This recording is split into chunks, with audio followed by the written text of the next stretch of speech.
Hey everybody, welcome to the couch here. We're going to do another episode where I wanted to take a moment to set aside to really speak directly to progressive media. The day's news in that camp has been relatively focused, of course, on the impeachment, but it's there was also another pretty big story that came out regarding Amy Klobuchar and some controversial history regarding her time as a prosecutor. Now, honestly, I don't even want to cover the details. It's easy enough to find them, but the whole point that I want to bring up here is that we actually need to not be talking about stories like this.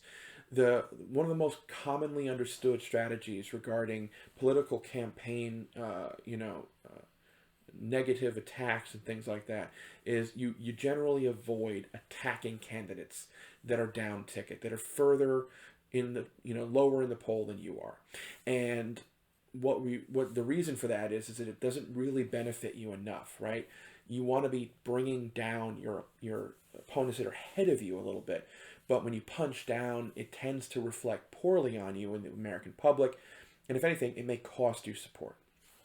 So, similarly, we really want to be doing, a similar, we want to break down how the media should really be covering stories and consider the impact that that might have. This Klobuchar story, for example, who does it benefit? I think when you look at it, whether or not any particular camp leaked it or whatever the case may be, it's very clear that it benefits very specific individuals in this campaign. When you look at the information that's out there, and even the Klobuchar campaign and themselves have said as much, it's very clear that their second choice for their amongst their supporters, really second, third, tends to be either Biden or Warren, and in similar fashion, she's often a third choice for them, right? So this is pretty well known. Unfortunately for us, this Iowa caucus and others that are coming up ahead soon are so close, and Bernie is within just a few points.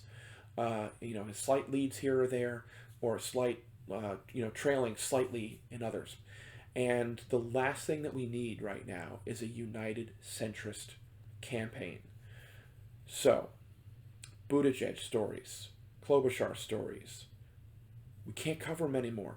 And one of the best things about the progressives as a whole, and especially in the media, is how great they are about being honest, telling the truth, and not pulling punches, right? But we also need to be smart and tactical about how we proceed in these next coming months. And attacking candidates like those two only really creates one consistent result, which is that our number one threat, the Biden campaign, will gain supporters. The same is true for Warren. At this point, the people who are still supporting Warren are likely far fewer in number that might choose to go to the Sanders campaign if she were to drop out or fail to gather the necessary points to pick up delegates in a given state. Let's be real. After everything that happened, all that sexist accusation stuff and calling me a liar and all that, the people that have left are likely people that left for Bernie. The people who are left will likely never leave for Bernie, right? I mean, it makes sense. So, what we need to be thinking about ahead of the Iowa caucus is what happens when the candidates start swapping and deal making and all of that.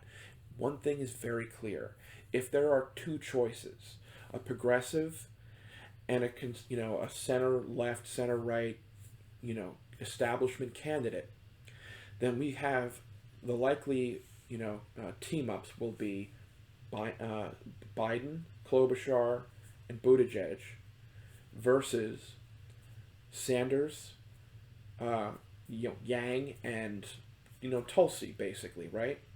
And as I mentioned, Warren being where she's at, they say a lot of her support is kind of half and half for Sanders and Biden, but let's be realistic. At best, at this point, at best, it's probably more like 60-40, 70-30, something like that. That's being as generous as we could reasonably be for how many of her supporters would go over to Sanders.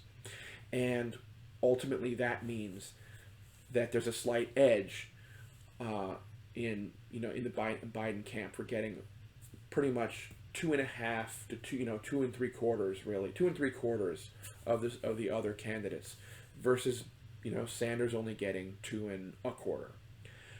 Unfortunately, for those of us paying attention to the polls, though, in where those different candidates are at, the Biden camp stands to gain a lot more in overall, delegates as a result of his team up with those two than Sanders will gain from Yang and Tulsi supporters. They represent only about a number less than one of Biden's, allies, I guess you could say, right? So what we have to be doing is creating a viable second alternative for establishment, friendly voters to look at. Because in a perfect world, what we will have is, a Biden campaign that's picking up something in the 20s, a Buttigieg or even a Klobuchar that's picking up around 15%, right? And a Sanders campaign that's picking up high 20s, maybe even low 30s in support. What this means is that while those two will be splitting delegates all across the more conservative states, Sanders can be picking up larger numbers. And of course, in the states where he does really well, just absolutely dominating, Sanders cannot win if the only viable alternative is Biden. So, to recap what we said earlier, please stop covering bad stories about Buttigieg and Klobuchar. It hurts us, and it doesn't help us at all. It may be entertaining for those of us who can't stand either of them. It may be almost a little bit enjoyable to see that they are exactly who we know they are, and to prove to others that these are not great people. But it benefits us right now to divide that group into two camps. So, please, get the word out. Like, share, subscribe, whatever. Please let the folks out there who have an audience know that this is a thing that we need to be thinking about, and something we might want to, have on the back of our heads as we proceed forward in the next couple months, especially for those of us who have the ability to reach an audience and sway an election. Can't cover these guys again. That's my thoughts for right now, and thanks for stopping by.